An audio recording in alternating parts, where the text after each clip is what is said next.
Okay, what's your name? Where do you live? And what do you do? Yeah, my name's Muna Jalamni. I'm from Jenin camp. We moved recently somewhere near the camp. As my grandmother, she's very have problem that we stay inside the camp, so we had to move somewhere else. And how old is your grandmother? Yeah, now 104.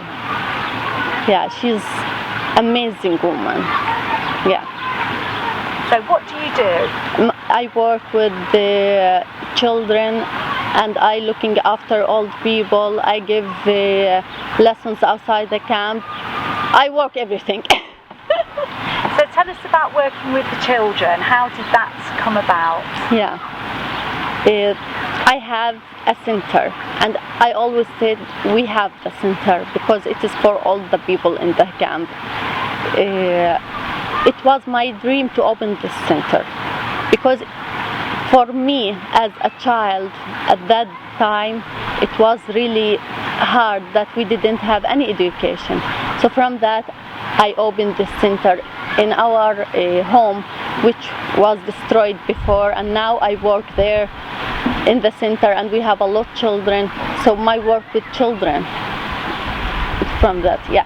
So how was your house destroyed? When was that? Yeah, I was 12 years old when in 2002 our home, we were in the home with my I am the oldest one, and I have 3 brothers and 1 sister. And that night I still remember there were a lot helicopters, a lot. We were inside our homes. We couldn't move anywhere. Some people who live around the camp or somewhere far, they could escape, but we couldn't. And you can't even move from one room to other room. And was our grandma with me. So we were downstairs when they destroyed the home. At that time, I remember we were 15 days down. We were drink our baby sorry about that, but and at last I was see all my brothers were really near dead. For me, sorry, it's hard for me sometimes when and I was see everything what no one can see them. The most in front my eyes when 7 of men were in the street. They lied, they put on their eyes, and the tanker go over them 3 times, and they were and I were closed my brother's eyes that they can't see, but they know that we really see everything. And one from our neighbor, she was moved from place to place. They shot her in her, she was pregnant, and we were see the child when it was, and everything you can't move. So from that time, I have this dream to work for children, because as children in the camp, we never have right, never. So for me, this what make me now.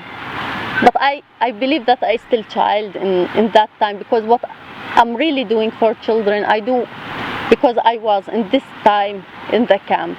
And when I see now children playing, so all my memory come really for that. Yeah. So doing what you do in the camp, what hardships, what difficulties do you face? I have a lot of difficulties from ministry, from government. They always put us like places where people don't work life. At first, when they don't agree to give me lessons for my work. You don't have a space. You don't make this. You don't. What? So where? So I asked them if they will take the children to open for them school. I agree, but you can. And after 1 month, Every day they ask me to come, asking. They come. They a lot put rules for me, but finally they give me the lessons to have place for the children, because they believe that the children where they will stay. So this difficulties from everything around me, because I'm from camp. To be in the camp, so you don't have anything. So this is the difficult. Maybe if I am from outside the camp, maybe I will have very good things. Yeah. And how many children do you have now? Yeah, little ones, 73 children, and older ones about 50. So yeah, and all this in this space, and all belong me. Why I accept so many children? When you see children come to you from 7 to come just to center, you never can say no. And today, a lot of children, I didn't say that I am coming for, and today they come and give me 1 shekel, take us to the trip. So how I can? How really? I sometimes I don't know what to do. But in front children, I am weak, really. So that's why I work. So the inspiration for opening the centre that you have came from My child time, from my from family. your family? Yes. So what support do you have from your family? All supports. My father's salary for the children and the camp. My mother too. She buys small bus to collect the children every day. So all my grandmother, before she lost her mind, she were sitting in front of the center, and she invite all people to the center, and even the old people come to sit, and women. You can see that it is all support you with anything. Even they come to work with you to help look after the children. So my family were the first supporter, and I were married just for a month, and my ex-husband, she didn't agree that I go to camp, so I choose to be divorced and come back to this. Yeah, at first he said okay, but after she said no, I can't.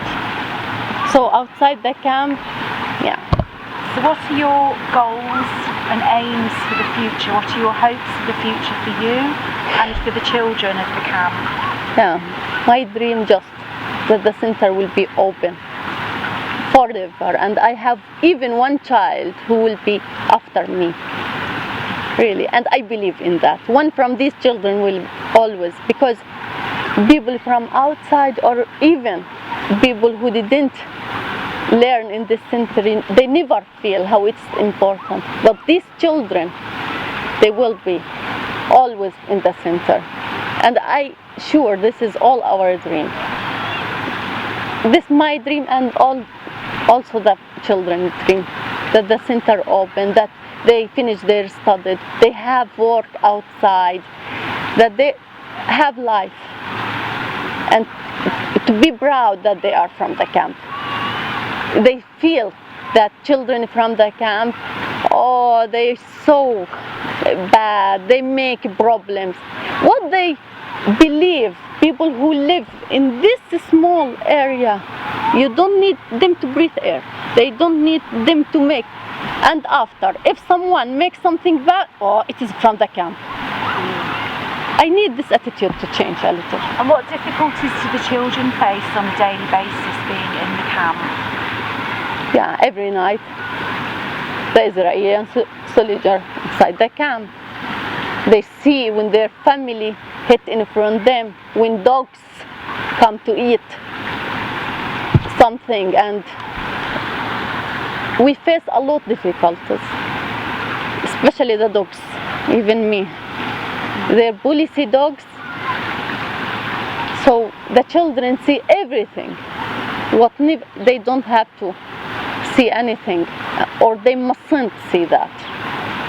And have the soldiers been in the centre at all? Of course, yeah, they were before 1 week, but I didn't for the children. They make very chaos, the papers and the pencils, and they smashed the door. They want to jump to the neighbor from the center, from balcony. So they jump to the neighbor, but they broke everything in the center. And that day I didn't tell the children because they were scared. And I want this place to be always safe for them. And what financial support do you get for the centre? Not really, it is because I'm not open for the world or something. Working with village in October, it is our financial always to take the children to bring things. Some families and women from Arabic women who Palestinian live inside Israel, they collect clothes for children. They make them and they bring for the children, and they always hand some. But if in checkpoint they know this, they throw. And if volunteers or someone come, but not really. I work and my salary, my father, my brothers. No. No.